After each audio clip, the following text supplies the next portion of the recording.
na sequência das nossas respostas aos assuntos que foram levantados, foram trazidos pelos nossos amigos, pelos nossos colegas, nós vamos responder mais algumas questões aqui, né, trazendo alguns temas que são de interesse geral e que podem não ter sido bem abordados nos nossos vídeos anteriores.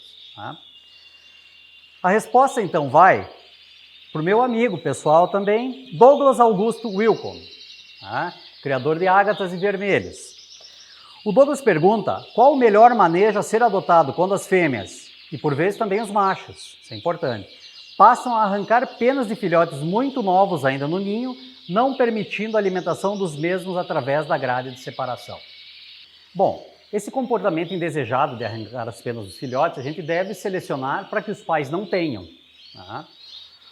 Isso pode ser alguma mania que os pais tenham, que teoricamente se transmite geneticamente. Algumas raças que se utilizam para criar outras e que têm maior habilidade materna, não arrancariam tanto essas plumas. Mas eu costumo não contar muito com a sorte, não contar com se o casal vai ser um casal que arranca penas ou que não arranca penas, ou criar só com casais que não arrancam penas, porque a gente não tem como saber. Dali a pouco a gente criou uma ninhada com muito sucesso, com muito esforço, com 3, 4, 5 filhotes. Tá? E essa ninhada, pelo arranquio de penas muito intenso que as mães fazem, leva ao perecimento, leva à morte dos filhotes. O que nós podemos fazer então?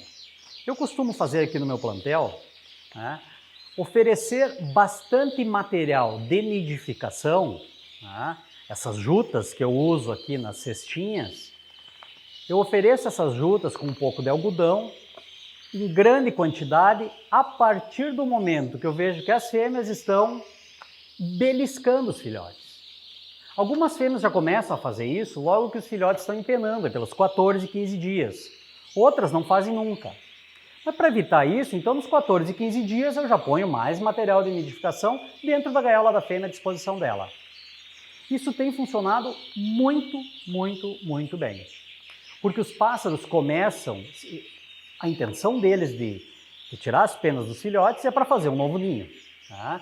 E às vezes o fato, por estar passando por algum estresse, a fêmea antecipa essa ação. E eu tenho percebido outra coisa também. Quando eu ponho esse material de nidificação, a maioria das fêmeas perde qualquer interesse mesmo por fazer o ninho antes da hora certa ou para arrancar as penas dos seus filhotes. Eu não tenho tido mais muito problema de debicagem depois que eu comecei a fazer isso. Antes eu esperava, quando separava da grade, punha de novo o material separado pela grade para alimentar, para os pais alimentarem os filhotes pela grade, eu punha o material para nidificação.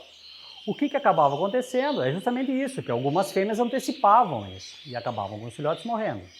Então, para evitar, passei a antecipar o fornecimento de material para ninho. Tá?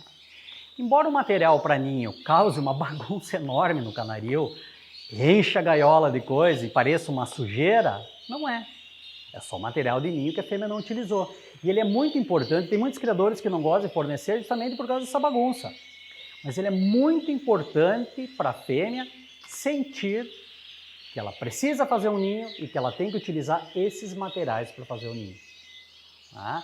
A gente, inclusive, na hora que a gente está juntando os casais, o que eu faço, que eu já disse em outros vídeos, é que primeiro eu ponho o ninho, ponho todo o material de nidificação, depois eu solto o casal.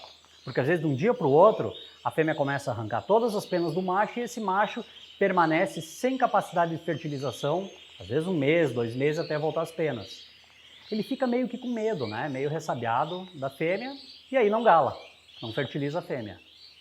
Então, Douglas, o conselho aqui, a troca de experiência, pela experiência que eu tenho, põe bastante material de nidificação antes mesmo dos filhotes saírem do ninho. Depois tu me conta se teve sucesso.